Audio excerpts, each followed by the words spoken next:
The sun was sinking into the waterline, casting gold across the quiet lake, when Marcus Reed first noticed the commotion outside his mansion. It was supposed to be a peaceful Saturday, a rare weekend where he could finally rest.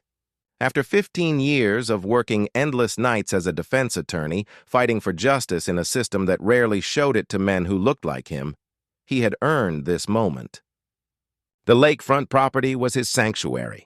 Every stone, every curve of the deck, every piece of handcrafted wood carried a story of endurance. But that evening something was wrong. Cars, dozens of them, were pulling into his long driveway. Luxury sedans, SUVs, and convertibles rolled up one after another like a parade of entitlement. Music boomed, laughter echoed, and soon the sound of glass clinking and voices rising filled the air. At first, Marcus thought it was a mistake. Maybe a wedding nearby had overflowed. But then he saw her, Karen Dawson, the self-proclaimed president of the Homeowners Association. She stood at the front, a glass of wine in hand, wearing that smug expression he'd seen too many times before. The kind that said, "This place is ours, not yours." Marcus stepped outside, calm but firm. "Can I help you, Miss Dawson?" he asked, his voice steady. Karen turned slowly, feigning surprise. "Oh, Marcus, we're just having a little HOA gathering. I sent out an email last week. Perhaps it went to your spam folder?" Her tone dripped with fake sweetness, but her eyes betrayed something else, something colder. He glanced around. There were over 100 people on his property. They'd set up tables, tents, even hired a catering crew. Children splashed in his private dock. Guests wandered through his backyard, some even inside the open doors of his mansion. The same one he had purchased legally, maintained meticulously, and paid every tax on time. "Karen, this isn't HOA property," Marcus said, the calm beginning to fade. "This is my home." Karen gave a small laugh, the kind that carries mockery more than mirth. "Oh, come on, Marcus. We all live in this community. What's yours is kind of ours too, right? Besides, everyone wanted to see the inside of your fancy place. You never invite anyone over. We thought this would be a good way to break the ice. It was an invasion disguised as civility." Marcus felt the heat of anger rise in his chest, but he'd lived too long knowing what happens when a black man shows anger in the face of white entitlement. He took a slow breath, choosing words carefully. "You're trespassing. I didn't give anyone permission to be here." The laughter around him dimmed for a moment. Karen's expression hardened. "Careful, Marcus. The HOA has rules about hostility toward neighbors. You wouldn't want to cause unnecessary tension in the community, would you?" Her words were light, but the message was sharp as glass. "Don't forget your place." Marcus stood there, surrounded by people who treated his home like a public park. He thought of his mother's voice, the one that used to tell him, "Never let them make you small, son. You earned your peace." He watched as another group entered his living room through the back door, and something inside him snapped. Not in rage, but in resolve. He took out his phone and started recording. "This is private property," he said clearly, capturing the faces of every guest, every license plate, every smirk. Karen's expression shifted from arrogance to unease. "What are you doing?" she asked sharply. "Documenting evidence," Marcus replied. "You'll all be hearing from my lawyer, well, from me," the murmurs began. Some people left quietly, realizing the severity of what they had done. Others protested, shouting about community spirit and overreaction. Karen, red with anger, tried to rally them, but the sight of Marcus's steady camera lens broke her confidence. One by one, the cars began to leave, the once celebratory crowd dissolving into an embarrassed retreat. When the last one drove away, Marcus stood on the deck, the lake now reflecting the pale moonlight. The grass was ruined, trash littered the lawn, and inside his floors were stained with wine and footprints. He walked through the house slowly, room by room, his heart heavy but his mind cold and sharp. This wasn't just a trespass, it was a message. They wanted to remind him that no matter his success, his home, or his status, they still believed he didn't belong. But Marcus Reed was not a man to be intimidated.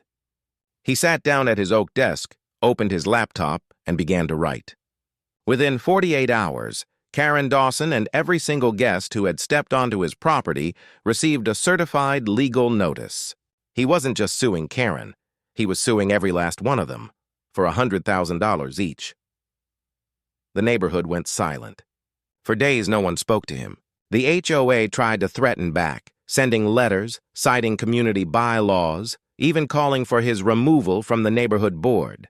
But Marcus knew the law better than they did. He'd spent years defending others from the very arrogance that now stood against him. Soon the story spread beyond their gated community.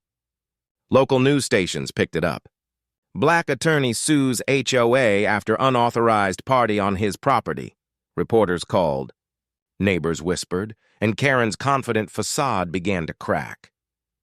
Marcus stayed silent publicly, letting his case speak for itself. Privately, though, he thought about how many black homeowners before him had faced the same indignity, neighbors policing their lawns, their guests, their presence. This was never just about one party. It was about the right to exist without intrusion, without assumption, without being told you're a guest in your own home. As his attorney friend would later say, Marcus didn't just draw a line. He built a wall of accountability. And for the first time in that community's history, the HOA had no power over him. But the fight had only begun. Karen wasn't backing down easily. Behind closed doors, she rallied support, convincing others that Marcus was ruining the neighborhood's image. Anonymous complaints began pouring in, noise violations, false reports about disturbances, even claims of unauthorized construction. Marcus watched it unfold with quiet fury.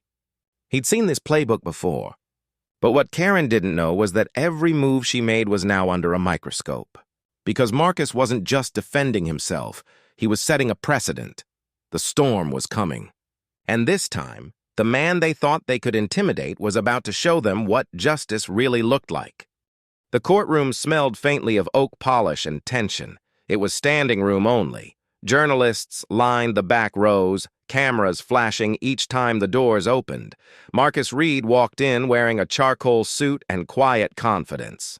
On the other side of the aisle sat Karen Dawson, flanked by her attorney and several of the same neighbors who had once toasted champagne on his lawn. The judge glanced over the paperwork, eyebrows lifting slightly at the case summary. Mr. Reed, you're suing 100 individuals for trespass, property damage, and emotional distress? Yes, Your Honor, Marcus said, his voice calm. Each of them knowingly entered private property without consent. This isn't about vengeance, it's about principle. Karen's lawyer tried to paint it as a misunderstanding, a social event gone wrong. It was an innocent gathering, no harm was intended. But Marcus was ready. He presented photos, videos, timestamps, even security footage from his driveway camera showing the line of cars arriving. He had voice recordings of Karen's dismissive words, her mockery, and witnesses who testified that she planned the event to teach Marcus a lesson in community cooperation. The courtroom grew still. Every eye turned toward Karen, who shifted uncomfortably under the weight of her own arrogance. Marcus spoke then, not as a lawyer defending himself, but as a man defending his dignity. This isn't just about a party, he said softly. It's about respect.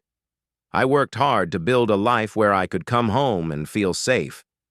But when over 100 people walk into your home uninvited, laughing, drinking, treating it like theirs, it's not just trespassing, it's humiliation.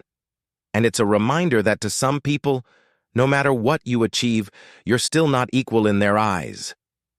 His words landed heavy in the silence. Even the judge looked moved. Karen's attorney whispered urgently, trying to salvage what was left, but the damage was done. Over the next few weeks, as hearings continued, Marcus's case became a national story. Commentators debated it on television. Some called him a hero for standing up to systemic arrogance. Others accused him of overreacting. But Marcus didn't care. He had evidence, truth, and the law on his side. When the verdict came, it was decisive. The court ruled in Marcus's favor. Every single defendant held liable, each ordered to pay $100,000 in damages. Karen Dawson was forced to resign from the HOA, her reputation destroyed. The association itself faced additional scrutiny, leading to new bylaws and mandatory sensitivity training. Marcus didn't celebrate publicly. There was no victory parade, no speech. Instead, he drove home to his quiet lake, walked to the edge of the water, and stood there as the wind rippled across the surface.